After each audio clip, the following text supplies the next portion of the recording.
These are deadly lessons. Which one of the statement is false in management of liver injury? CT scan is the investigation of choice in a stable patient. Closed suction drainage should always be used. Hepatic artery can be tied off, but not the portal vein. And the portal vein can be tied off in case of exagination than stenting. The answer is D. Damage to the portal vein must be repaired, as the tying of the portal vein carries a risk of mortality. It's not technically feasible to repair the vein at the time of surgery. It should be shunted, not ligated. Patient can be referred to specialized center. So liver trauma principles is blunt trauma occurs as a result of direct compression. Penetrating trauma on the upper abdominal thorax can damage the liver. CT scan is the investigation of choice. Surgically should follow the 4 P's: push, fringil, plug, and pack. The hepatic artery can be tied off, but not the portal vein. Portal vein should not be tied. We can use shunt, but not tying.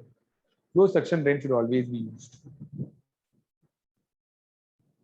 Regarding pancreatic trauma, all are true except neck is the most common site of injury in the penetrating trauma. Children, the most common cause is blunt trauma. In adults, the most common is penetrating trauma. Isolated pancreatic injury is not common. Question is about false statement. Neck is the most common site of injury, penetrating injury. Penetrating injury occurs for more than 70% of the pancreatic injuries, and given its anatomic location, associated injuries are always the rule. It will be associated with duodenum, stomach, spleen, some other organ nearby organ injury. In terms of blunt trauma, the deceleration, direct compression of mechanism injury explains why the neck of the pancreas is the most common site in case of penetrating injuries. Sorry, in case of blunt injuries. In penetrating injuries, it is equal frequency head, body, tail. Where a blunt injury, most common site is neck, whereas penetrating injury, most common site equally distributed. Blunt injury to the pancreas in children typically occurs setting up 3 characteristic mechanisms: handlebar injuries, or blow to the abdomen, or motor vehicle crashes. Most patients will have a grade 3, grade 4 injuries, usually in the body of the pancreas. In case of children. And next question: 34-year-old male has RTA hit by a lorry while in a two-wheeler and sustained an injury in the upper abdomen. Abdominal pain. Hemodynamic stable after fast scan shows here. Diagnosis: fluid occurs in the. This is the liver, and this is the kidney, and this is the Morrison's pouch, where you have a free fluid. That is hematoma in the Morrison's pouch. So fluid present in the Morrison's pouch.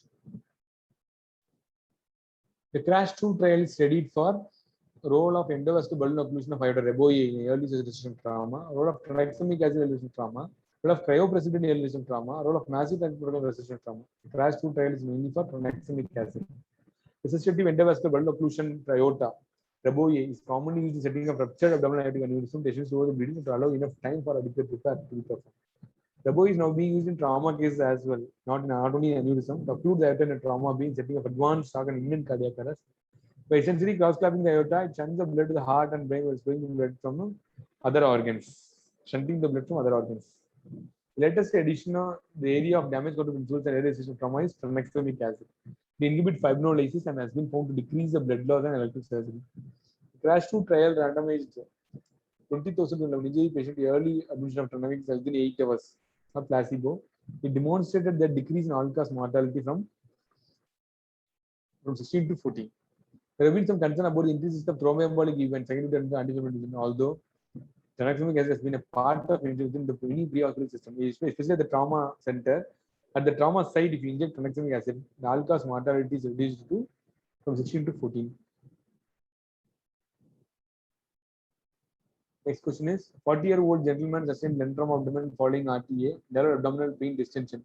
CCD is expanding hematoma in the spleen and laceration, including trabecular vessels. According to ASA, as I told you, it's grade 3. For both for liver and spleen, expanding hematoma, ruptured hematoma, subcapsular hematoma considered as a grade 3.